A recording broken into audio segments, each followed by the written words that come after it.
Let's turn our attention to more on what's going on with Ukraine. Let's talk to Steve Gill. He's a former advisor to both the Clinton and Bush administrations and joins us. Very good morning to you, Steve. Hey, Julia, good morning. Thank you for joining us. Right. So this meeting, Alaska is the place for this big summit between your president and Vladimir Putin. A very long journey, 8 or 9 hours for both men to fly from their respective capitals. What is the expectation of what will actually come out of this summit? Because we've got a sort of the programme for the talks now, and it's going to be a one-on-one meeting with translators. Sensitive matters will be discussed. The central topic will be the regulation of the Ukraine crisis, but they'll also discuss trade and economic cooperation. And then there will be a news conference at the end of the summit. They'll also have a wider meeting with delegations and a working breakfast. But as you know, the big concern in Europe, and particularly in Ukraine, is that they're going to basically sort of carve up Ukraine between the Russians and Ukrainians. What are your hopes? You know, I'm interested that they're meeting at Elmendorf Air Force Base in Anchorage, Alaska. When I was a little kid, we actually lived there. My dad was a career Air Force fighter pilot. So I've actually lived at Elmendorf many years ago.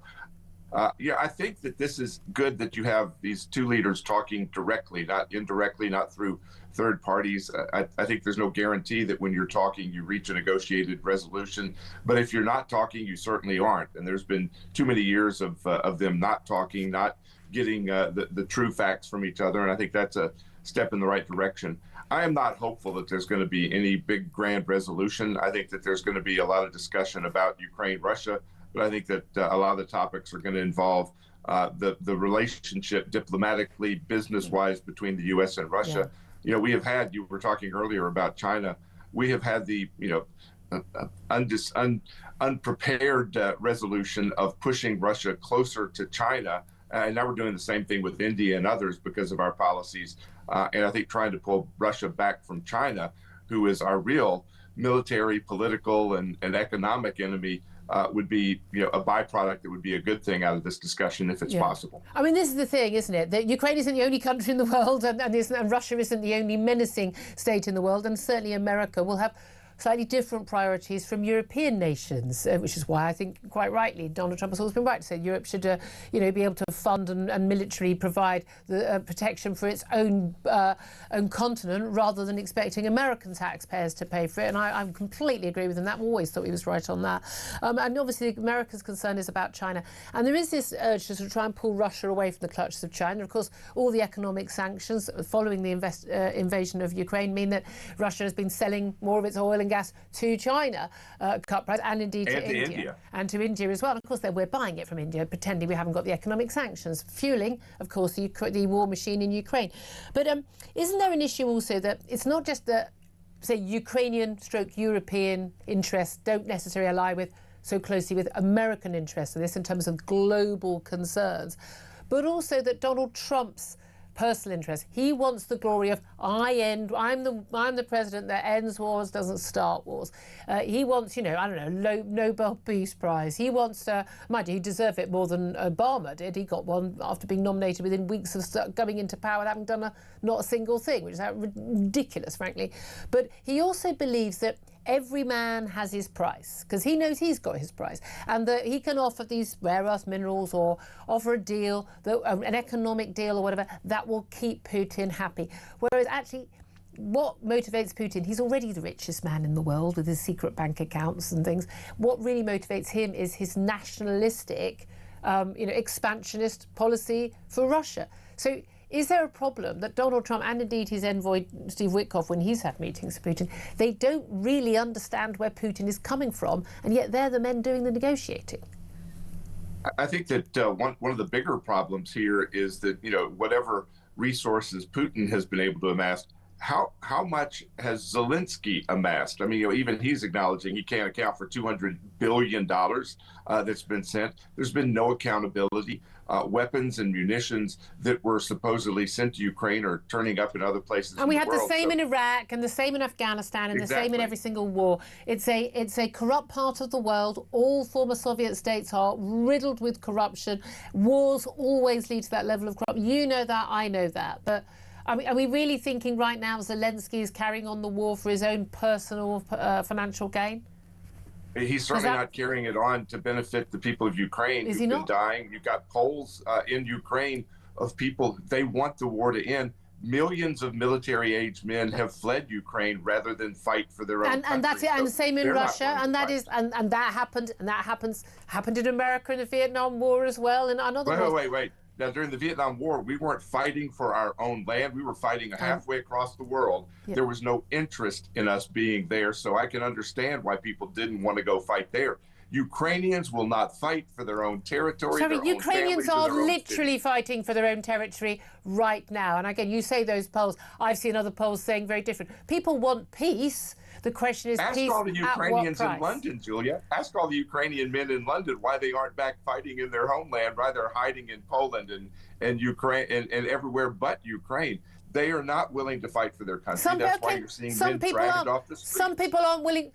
Even if Britain was invaded, America, there'll be some people who wouldn't be willing to fight for their countries. Yes, we know that. That is the same. I don't understand what point you're making. You're saying that Zelensky is not acting in the interest of Ukrainian people. Well, all the polls have shown that actually, if there were an election, he would still be the most popular figure for Ukrainians. I mean, then hold an election. First of all, he is absolutely lying when he is saying you cannot, under their constitution, cede property. That's not true. The Constitution of Ukraine allows you to cede property with a referendum. He left that part out because he doesn't want to allow the people to vote. Steve, genuinely, this is like talking to someone who's a conspiracy theorist on the internet. I've read the Constitution. So, no. He's like, yes, they're not allowed to cede territory. The Ukrainian state, the president of the parliament cannot cede territory without a national referendum. Equivalent to like yes. And likewise, presidents elected in a national election. Not unusually, in wartime, when a country has been invaded and large parts of that country, 20% of it indeed, are not able to hold elections, and millions of men are away from their homes, and millions of others, women and children, are abroad, they are not holding elections. Exactly the same way that Britain didn't hold an election during the Second World War either, because we were facing war, and most other countries didn't hold elections during war. That is the norm. Not holding a referendum right now and ceding territory is not an unusual thing. What he's pointing out is, without a referendum, he cannot cede the territory other than de facto. Let me just point out that that's not the killer point you think it is, Steve. Maybe Americans are just tougher. We held 2 presidential elections during the U.S. Civil War. So I'm not going to take this, they can't hold an election because they're in the middle of a war. We held 2 during the Civil War.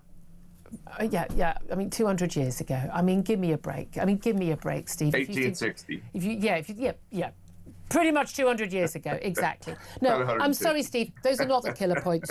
Those are not the killer points.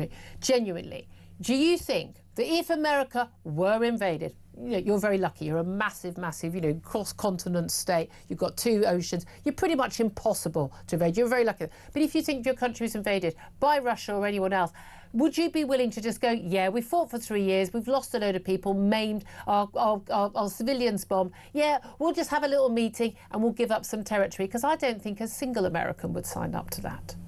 Well, I think that why we don't get invaded is not because of these big, beautiful oceans. We've been invaded by illegal immigrants that are trying to do something about that. Stay on topic, Steve.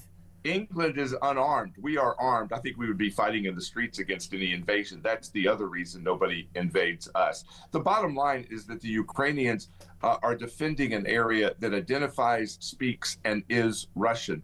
They have lost that territory, despite the claim that Russia there are lots has of not Russian made any speakers. invasions. Zelensky was brought up as a Russian speaker. It was a Russian satellite state. That's the norm. Yes. Oh God, I've had East European nannies who grew up speaking Russian. They were required to speak Russian. They didn't have a sodding choice about it. They grew up Russian in eastern Ukraine. They're Ukrainian. They're Ukrainian. Look, you've got Texans who want Texas to be an independent state and everything. It doesn't mean they're not American. Well, that's not the same thing. No, as well, when it you've is got the same people thing. in the eastern Ukraine who've been bombed, attacked, and murdered by Kiev for a decade, and not surprisingly, they would rather be part of Russia, where they identify. There's been a referendum, a completely fake referendum being held. Genuinely, Steve, were you there, Julia? Julia, were you there for the referendum? Were you there? Yes, I was. Yes, Julia, I was there in Luhansk, Mariupol, and Donetsk. I witnessed the voting there when they sent their representatives to Moscow. I was there on the ground seeing it, and there wasn't anybody from Western media. There wasn't anybody from Talk. There wasn't anybody from CNN, Washington Post. They were in Crimea it wasn't when that referendum was held a legitimate referendum because you can't hold a referendum if you're not the national country government. But there we are. Right, I'm going to give up on this, Steve. Look, are you finally? You're not hopeful any deal is going to come about. What deal do you think the Ukrainians should agree to? I think they should agree to what they had agreed to before this started 3 years ago, before the Western powers forced them to go into conflict rather than have a resolution. Steve, I'm giving up, Steve, genuinely. A former advisor to Clinton and Bush administrations. God help us. Philip Ingram, come on, you come back, come on. Well, comparing the US Constitution to the Ukrainian Constitution, they're two different countries. They've got two different constitutions, so there's no comparison there. The Ukrainians are fighting for national survival. Yes, some Ukrainians left the country, but there are Ukrainians dying on a daily basis in very large numbers to try and protect their country. Vladimir Putin is trying to steal their country, and he will not stop there. I don't know where Steve is coming from with all of this. Corruption and war. These are Kremlin talking points on social media. They're all Kremlin talking points. And corruption and war. Zelensky came in an anti-corruption as an anti-corruption advocate, yep. and has been pushing anti-corruption. There was huge corruption in Ukraine beforehand. There's a lot less corruption now, but it doesn't mean it doesn't exist. I don't even know or care whether Zelensky's whiter than white. I mean, genuinely. And in the United States, you're trying to say that a percentage of the population speaks Russian, therefore they must be Russian. Well, what about the people who speak Spanish in the United States? Maybe we'll cede all of that to Mexico because they speak Spanish. It's genuinely... What planet, Steve? It's literally nonsense. Thank you very much indeed for that.